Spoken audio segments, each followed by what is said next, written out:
तात प्रबल माया कृत गुण और दोष अनेक, गुण यह उभय न देखिए देखी सो अविवेक। संग्रह त्याग न बिन पहचाने, ताते कछ गुण दोष बखाने। तुलसी यह तनु खेत है, मन वच कर्म की साध। वैराग्य संदीपनी तुलसीदास जी का बहुत बढ़िया ग्रंथ, 12 ग्रंथों में वैराग्य संदीपनी। माया से तरना है, श्रीमद् भागवत का ही वचन है। जिसको वरण करना है और जिससे पारंगत होना है, दोनों का ज्ञान चाहिए या नहीं? क्या? जिसको पाना है उसका भी ज्ञान चाहिए, जिसका उल्लंघन करना है, जिसको पार करना उसका भी ज्ञान चाहिए। ज्ञान तो अपेक्षित है। संग्रह त्याग न बिन पहचाने, ताते कछ गुण दोष बखाने। श्रीमद् भागवत के 11 स्कंध में गुण दोष क्या विवेचन एक अध्याय में भगवान ने किया। तुलसीदास जी ने उसके भावों को अपने शब्दों में गुंफित कर दिया। अंत में भगवान ने कहा सबसे बड़ा गुण है क्या है? किसी में गुण दोष ना देखना सबसे बड़ा गुण है। तुलसीदास जी ने इसका अनुवाद कर दिया।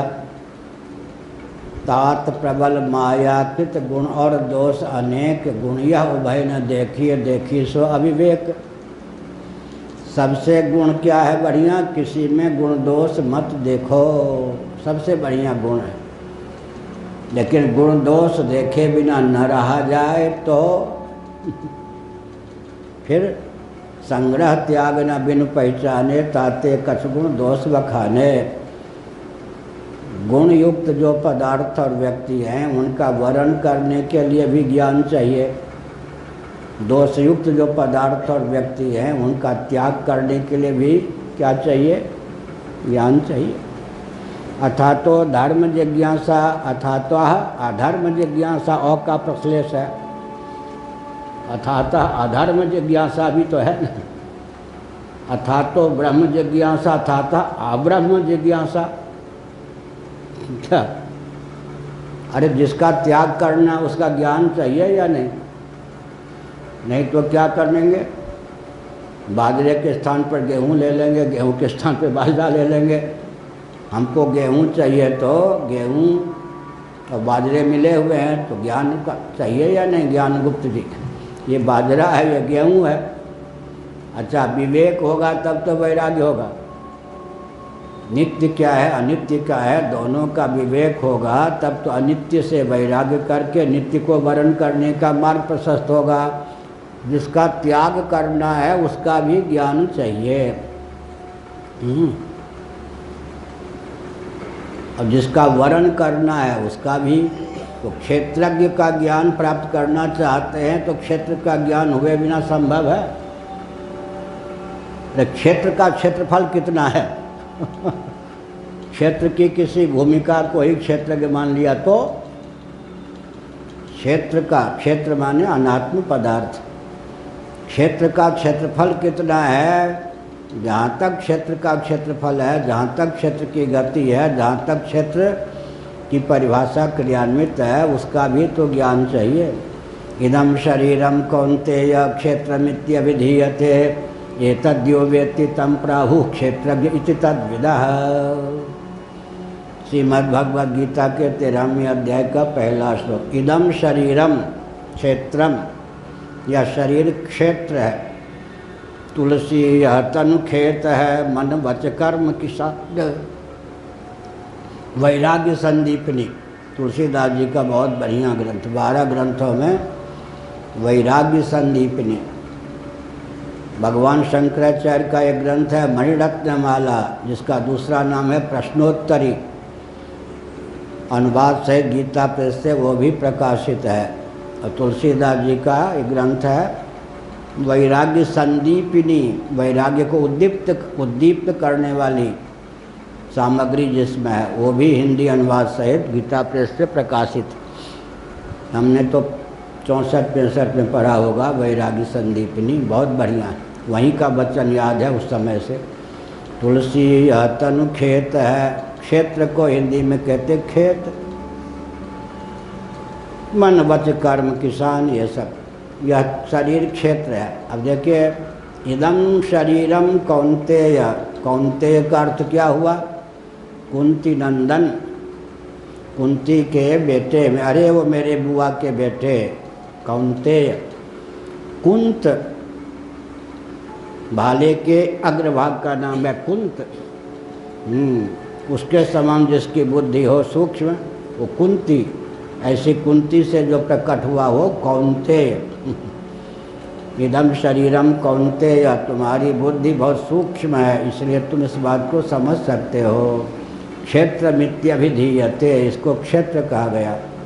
एतद्यो वेत्ति तम प्राहु क्षेत्रज्ञ तद्विदः। इदम शरीरम, बहुत विचित्र बात है। इस लोटा को क्षेत्र समझना सुगम है। इस लोटा को, इस घट को, सामने वाले घट को तो क्षेत्र समझिए, दृश्य है। इस घट को क्षेत्र समझना कठिन है, क्योंकि क्षेत्रज्ञ भी बनकर तो यार है। अहम क्या, अहम मनुष्य, ब्राह्मणो हम, ये सब।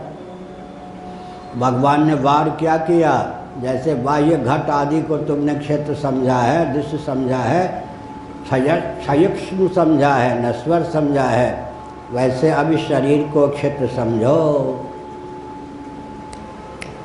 ये हुआ, शरीर से शब्द निकला या नहीं, स्पर्श निकला या नहीं, रूप निकला या नहीं। और आजकल कहीं चाकू आपको लग जाए, रक्त गिर जाए तो अपने शरीर को ही चाट लेते, रक्त को चाटते या नहीं। शरीर से रस की प्राप्ति होती या नहीं, और शरीर से गंध की प्राप्ति होती है या नहीं। दूसरे के शरीर में जैसे शब्द स्पर्श रूप रसगंध हैं, वैसे अपने शरीर में शब्द स्पर्श रूप रसगंध हैं। भूतों के पांचों गुण शरीर में प्रतिष्ठित हैं, तो इनकी भौतिकता सिद्ध है या नहीं, अनात्म रूपता सिद्ध है या नहीं। इसीलिए इदम शरीरम, अब इदम शरीरम कहकर बड़ी विकट बात है। अब इसका अगर हम परिचय ठीक ठीक प्राप्त करना चाहें तो कहाँ तक प्राप्त करेंगे? प्रकृति तक जब तक नहीं जाएंगे तब तक ताम्र पात्र का ज्ञान हो सकता है क्या? इदम शरीरम की व्याख्या क्या है? गीता 13वां अध्याय। इसके उपादान की ओर चाहिए। मिट्टी का ज्ञान हुए बिना घट का पूरा ज्ञान होगा? या घट है कहने पर घट की मीमांसा जब होगी तब कहाँ तक जाना होगा? प्रकृति तक पहले पहुँचेंगे। महाभूतान्यहंकारो बुद्धिरव्यक्तमेव च इंद्रियाणि दशैकञ्च पंचचेन्द्रिय गोचराः इच्छा द्वेषा सुखम दुखम संघातः चेतना धृति एतत् क्षेत्रम। लो, महाभूतान्यहंकारो बुद्धिरव्यक्तमेव च, अष्टधा प्रकृति और षोडश विकृति आगे है। महाभूतान्यहंकारो बुद्धिरव्यक्तमेव च इंद्रियाणि दशैकञ्च पंचचेन्द्रिय गोचराः, 24 प्रभेद अचित पदार्थ के। अब अंतःकरण से जो माल मसाला निकलता है, इच्छा द्वेषः सुखम दुखम, संघात माने मिला हुआ स्वरूप। चेतना भी क्षेत्र है, सबसे कठिन घाटी है ये। लो, चार भाग सिद्धांत का खंडन हो गया, लोकायतिकों का खंडन हो गया या नहीं? चेतना भी क्षेत्र है, इधर ध्यान देना आवश्यक। चेतना क्षेत्र है या क्षेत्रज्ञ? क्षेत्र है। इच्छा द्वेषा सुखम दुखम संघातः चेतना धृति। खेत से उत्पन्न होने वाली जो सामग्री है वो भी खेत ही है, क्षेत्र ही है। इच्छा द्वेष सुख दुख चेतना भी क्षेत्र है। बहुत बढ़िया। चेतना शब्द का अर्थ ठीक ठीक समझना हो तो मूल अध्यात्म रामायण है। तुलसीदास जी ने उमा महेश्वर संवाद के माध्यम से रामचरितमानस को प्रकट किया ना। ये संवाद कहाँ से लिया? अध्यात्म रामायण। अध्यात्म रामायण जो है उमा महेश्वर संवाद के माध्यम से व्यक्त है। अध्यात्म रामायण में जितने आध्यात्मिक तंत्र हैं, सिद्धांत हैं, सबको तुलसीदास जी ने आत्मसात कर लिया। सब के सब ज्यों के त्यों, लेकिन अध्यात्म रामायण में चेतना के स्थान पर बहुत बढ़िया शब्द का प्रयोग है, चिदाभास। लो इतना स्पष्टीकरण बढ़िया। चेतना शब्द का अर्थ है चिदाभास। चिदाभास क्षेत्र है या क्षेत्रज्ञ? और तो यहाँ तो मस्त मौला क्षेत्रज्ञ बन के बैठा है, चिदाभास। चित्त सरीखा परिलक्षित होने पर चित्त के लक्षण से जो विहीन हो उसका नाम क्या होगा? चिदाभास। धर्माभास बने धर्म सरीखा परिलक्षित होने पर धर्म के लक्षणों से जो रहित हो। हेत्वाभास का अर्थ क्या होगा? हेतु, रीजन। हेतु सरीखा परिलक्षित होने पर हेतु के लक्षणों से जो रहित हो वो हेत्वाभास। चिदाभास का अर्थ क्या होगा? चित्त नहीं, चित्त सरीखा परिलक्षित होने पर भी चित्त के लक्षण से रहित हो, चिदाभास। चिदाभास क्षेत्र है, चेतना भी क्षेत्र है, इच्छा भी क्षेत्र है, द्वेष भी क्षेत्र है, संघात भी क्षेत्र है, सुख भी क्षेत्र, सुखम क्षेत्रम दुखम क्षेत्रम, चेतना भी क्षेत्र है। तो क्षेत्र का वर्णन हुआ। 24 तत्व प्रकृति पर्यंत। महाभूतान्य अहंकारो बुद्धिर अव्यक्त में से। अव्यक्त क्या है? प्रकृति प्रधान। अष्टधा प्रकृति में नीचे से सबसे ऊपर कौन है? अव्यक्त। ऊपर से प्रथम परमात्मा के बाद अव्यक्त प्रकृति प्रधान वो क्षेत्र है। इदम की व्याख्या कहाँ तक चली गई? इसलिए आगे भगवान ने क्या किया देखिए, गीता की शैली। इदम शरीरम से प्रारंभ किया, फिर महाभूतान्य अहंकारो बुद्धिरव्यक्त में बचा, इंद्रियाणि दशैकंच पंचचंद्रिय गोचरा है, इच्छा द्वेष सुखम दुखम संघात चेतना धृति तत्क्षेत्रम। आगे क्षेत्र के स्थान पर क्या शब्द प्रयोग किया भगवान ने? प्रकृतिम पुरुषंचैव विध्यनादि भावपि। क्षेत्र को एक में ले लिया। मूल क्षेत्र कौन है? प्रकृति ना। ऊपर सबसे ऊपर प्रथम क्षेत्र कौन है? प्रकृति। पंचभूतात्मक शरीर को पंचभूत में मिला दीजिए, अब क्षेत्र क्या रह गया? पंचीकृत पंचभूत। पंचीकृत पंचभूत को अपंचीकृत पंचभूत में मिला दीजिए, अब क्षेत्र क्या रह गया? अपंचीकृत पंचभूत। अपंचीकृत पंचभूतों को अहंकार में विलीन कर दीजिए, अब क्षेत्र क्या रह गया? अहम। अहम को महत में विलीन कर दीजिए, अब क्षेत्र क्या रह गया? महत। महत को अव्यक्त प्रकृति प्रधान या माया में लीन कर दीजिए, अब क्षेत्र क्या रह गया? प्रकृति का नाम क्षेत्र। अब पुरुष का फिर प्रकृति को क्षेत्र, क्षेत्र कहाँ चला गया? पुरुष। प्रकृतिम पुरुषंचैव विध्यनादि भावपि, ये दोनों अनादि हो गए। शरीर तो सादी है, लेकिन मूल क्षेत्र जो प्रकृति है अनादि है या नहीं? यावत् संजायते किंचित सत्वम स्थावर जंगमम क्षेत्र क्षेत्रज्ञ संयोगात् तद्विधिवर्तर सभा। क्षेत्र क्षेत्रज्ञ संयोगात्, यहाँ पर क्षेत्रज्ञ माने पुरुष, क्षेत्र माने प्रकृति। प्रकृति पुरुष के संयोग से। अब थोड़ा ध्यान देकर सुने। जब हम प्रकृति को क्षेत्र मानेंगे, शरीर के उपादान के उपादान के उपादान के उपादान के उपादान का अनुसंधान करते करते शरीर को कहाँ पहुँचा देंगे? प्रकृति पर, अव्यक्त पर, प्रधान पर, माया पर, जो भी कहें। अव्यक्त प्रकृति अब क्षेत्र है, तो क्षेत्रज्ञ क्या हो गया? पुरुष। तो एक जीव बात की सिद्ध हुई या अनेक जीव बात? श्री ब्रह्मानंद जी महाराज इस शरीर को पहुंचाते पहुंचाते प्रकृति तक ले गए, और क्षेत्रज्ञ को कहाँ ले गए? पुरुष तक। प्रकृति को जानने वाला जो हुआ पुरुष, वही क्षेत्रज्ञ हुआ। एक जीववाद की सिद्धि हुई, अनेक जीववाद की। हाँ, तो देखिए एक क्षण में कितनी आयु हो गई? 31 नील 10 खरब 40 वर्ष, 40 अरब वर्ष की आयु हमने आप लोगों को दे दी। ये शरीर जितने साल रहे, 2 क्षण रहे। 31 नील 10 खरब 40 अरब वर्ष की आयु हो गई या नहीं?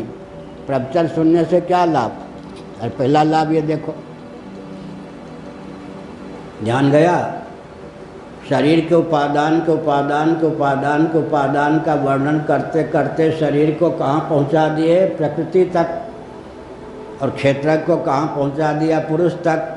प्रकृति के रूप में कब तक रहेगी? जब तक महाप्रलय नहीं होगा।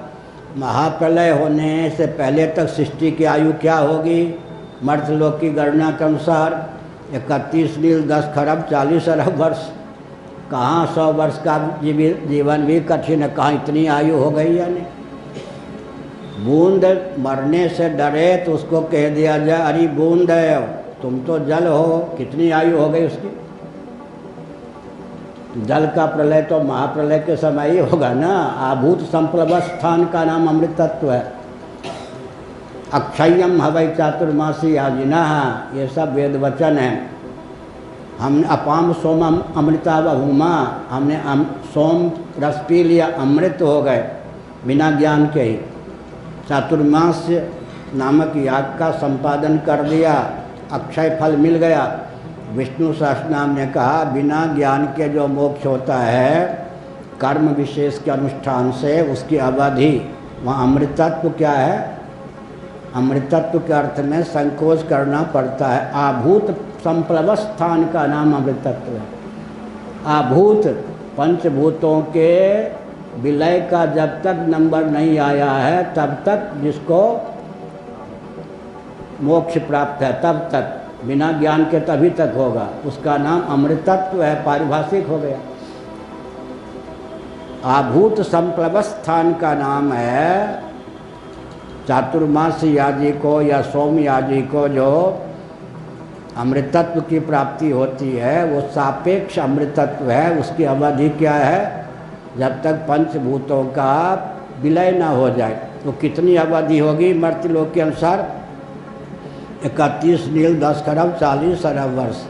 और ब्रह्मलोक के अनुसार 100 वर्ष। ब्रह्मलोक के 100 वर्ष, मर्त्यलोक के 31 नील 10 खरब 40 अरब वर्ष।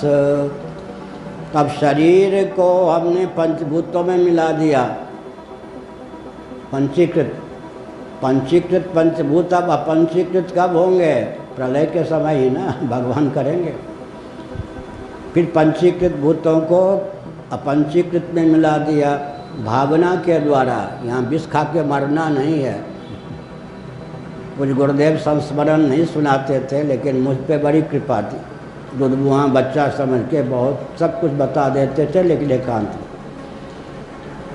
कोयल घाटी, कोकिल घाटी है ऋषिकेश में, हरिद्वार में है।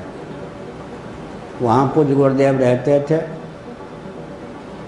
और शायद वृक्ष के एक कोटर में ही रह जाते थे गंगा तट पर। वहाँ भी हम गए हैं। शाम को 1 घंटा या 1.5 घंटा वेदांत पर प्रवचन करते थे। झारी के सब महात्मा ये सब आकर सुनते थे। एक दिन 2 ऋषि, लग रहा था कि नर नारायण हैं, कभी वो नहीं आए थे प्रवचन सुनने। एक दिन जटाधारी सांवले 2 ऋषि, 2 श्रोता नए आ गए यूँ कहें। कुछ गुरुदेव तो बिल्कुल बहुत संयत, कभी नहीं कहते थे मैं योगी हूँ, योग जानता हूँ। जबकि 2.5 घंटे शीर्षासन पर संपुट सहित दुर्गा सप्तशती का पाठ रोज करते थे। संपुट सहित दुर्गा सप्तशती का पाठ मौखिक शीर्षासन पर रोज करते थे जब तक स्वस्थ था शरीर। कभी किसी से नहीं कहा कि अपने लिए कि मैं योग जानता हूँ या कोई सिद्धि है क्या। 2.5 घंटे में संपुट सहित दुर्गा सप्तशती का पाठ मौखिक शीर्षासन पर करते थे। लेकिन एक दिन 2 जटाधारी सांवले बहुत लंबे महापुरुष आके बैठ गए। उससे पहले कभी नहीं आए, बाद में भी वो कभी प्रवचन में नहीं आए। सबके चले। कुछ गुरुदेव का एक स्वभाव था, कंघा आदि से संभालने वाले के बाल की ओर महाराज देखते भी नहीं थे। बाबा भी कोई हो तो रामलोचन बाबा एक थे, बड़े सिद्ध ढंग से पूजे। पूज्य स्वामी विष्णु आश्रम में उसके शिष्य, बाद में वो जटाधारी हो गए। तो हमको बताया कि एक दिन बाबा होने पर बाल के श्रृंगार में लगभग 45 मिनट उनके लगे। बाबा होने पर बाल को ये श्रृंगार में 45 मिनट लगे, रोज लगते होंगे 8 घंटे, वो दिन 45 मिनट लग गए लगभग। बाद में उन्होंने सोचा कि इसीलिए बाबा हुआ था क्या, उसके बाद जटाधारी हो गए। तो पूज्य गुरुदेव जो बन ठन के नहीं रहता था, जटाधारी व्यक्ति दिख जाने पर वो जो 2 पुरुष आए थे उनकी स्मृति हो जाती। सभी श्रोता चले गए, उसके बाद वो दोनों घूम घाम के फिर आ गए। पूज्य गुरुदेव से कहा कि महाराज आपने कहा कि जगत मिथ्या है, तो ये गंगा जी हैं, ये हिमालय पर्वत है, ये सब क्या करेंगे आप? एटम बम का प्रयोग करेंगे, क्या करेंगे? सबको चकनाचूर करेंगे, हरा भरा संसार ये सब। पूज्य गुरुदेव मुस्कुराए, उन्होंने कहा कुछ भी नहीं छेड़ना है, जो जहाँ है गंगा जी अपनी जगह, पर्वत अपनी जगह, वृक्ष अपनी जगह, अट्टालिकाएँ अपनी जगह, झोपड़ी अपनी जगह, पर्णकुटी अपनी जगह। सूक्ष्म बुद्धि के द्वारा इनके उपादान में इनका विलय कर देना है। होते होते इनका विलय प्रकृति में हो जाएगा। प्रकृति ब्रह्म की शक्ति है, उसका विलय हो जाएगा ब्रह्म में, ये सब ब्रह्म हो जाएंगे। इस प्रकार इनको मिथ्या कहने का अर्थ डंडा चलाना, बम फेंकना कुछ नहीं है, ब्रह्म रूप से इनको शाश्वत जीवन प्रदान करना है। वो दोनों जो भी रहे हों, महाराज ने ये नहीं कहा कि नर नारायण थे, नर नारायण सरीखे थे, इतना कहा। एक बार सुभाष बाबू बाबा बन के आए नैमिषारण्य, सुभाष चंद्र बोस, सच्ची घटना है। तो गुमशुदा बाबा के रूप में आए, मैं भी नैमिषारण्य में था। एक शंकर लाल शर्मा जो मेरठ में पुलिस इंस्पेक्टर थे, उस समय सुभाष जी से उनका मिलना हुआ था। उन्होंने कोई माध्यम से तालमेल बैठाया। उन दिनों वानप्रस्थ थे, दाढ़ी जटा वाले, वो गुमशुदा बाबा से मिल के आए। अब मैं तो उस समय बच्चा ही था, हो सकता है कि 20-21 साल का था। मैंने एकांत तो पूछा कि शर्मा जी क्या सुभाष जी से मिल के आए? अब तो पुलिस वाले ठहरे, वो एसपी डीएसपी पर से रिटायर हुए थे। एक आंख से संकेत किया, हाँ। मुंह से बोलते कैसे? उन्होंने कहा भाई तू बच्चा है लेकिन मैं बोलता हूँ, बच्चा तो है लेकिन मुझसे पुराना बाबा क्या बच्चा तो है, आजकल के इतने इतने दाढ़ी जटा वाले भी हम तो सन 60 से इस बेस में हैं, तो कितने साल हो गए? सन 60 से हाँ 60 साल 60 साल के तो बाबा बेस में हो गए। भगे थे तो 10 साल में पर समर्थ नहीं हुए, फिर 60 साल से इस बेस में है। फिर कहा कि ऐसा मान लो सुभाष जी के दाएं हाथ थे, लेकिन आँख से इशारा किया, हमें सुभाष जी से ही मिलाया हूँ। ये तो पूज्य गुरुदेव ने ये नहीं कहा कि नर नारायण ऋषि थे, उन्होंने कहा नर नारायण सरीखे थे। तो क्या अर्थ हुआ? वेदांत में जो मिथ्यात्व है वो अस्तित्व का अपलापक है, आघात करने वाला है अस्तित्व को, या शाश्वत जीवन प्रदान करने वाला। अरे घड़े को कितना भी संभाल के रखो, एक दिन फूटना है, लेकिन मिट्टी के रूप में तो शेष रहना है। होते होते कहाँ ले गए क्षेत्र को? प्रकृति पर तक, फिर प्रकृति को विलीन कर दिया महाप्रलय में परमात्मा में। परमात्मा का विलय स्थान सुबालोपनिषद के अनुसार कोई होगा नहीं। इस प्रकार से क्या हुआ? होते होते फिर क्या हुआ? शरीर प्रकृति के द्वार से परमात्मा ही सिद्ध हो गया। तो हमने कहा कि संग्रह त्याग न बिन पहचाने, ताते कछगुण दोष बखाने, अथातः अधर्म जिज्ञासा। अनुष्ठान के लिए नहीं, त्याग के लिए। जिसका हम त्याग करना चाहते हैं उसका क्षेत्रफल कितना है? धर्म का रहस्य जानना हो, ठीक ठीक तो श्रीमद् भागवत के सप्तम स्कंध में उपमा, छल, आभास, ये सब क्या है? धर्म के रूप में परिलक्षित होने वाले अधर्म के भेद हैं। बहुत बढ़िया नारद जी का उपदेश है युधिष्ठिर जी के प्रति श्रीमद् भागवत के सप्तम स्कंध में। धर्म का निर्णय करते करते कहीं अधर्म को ही धर्म न मान लें। वहीं पर लिखा है भावाद्वैत होना चाहिए, क्रियाद्वैत नहीं।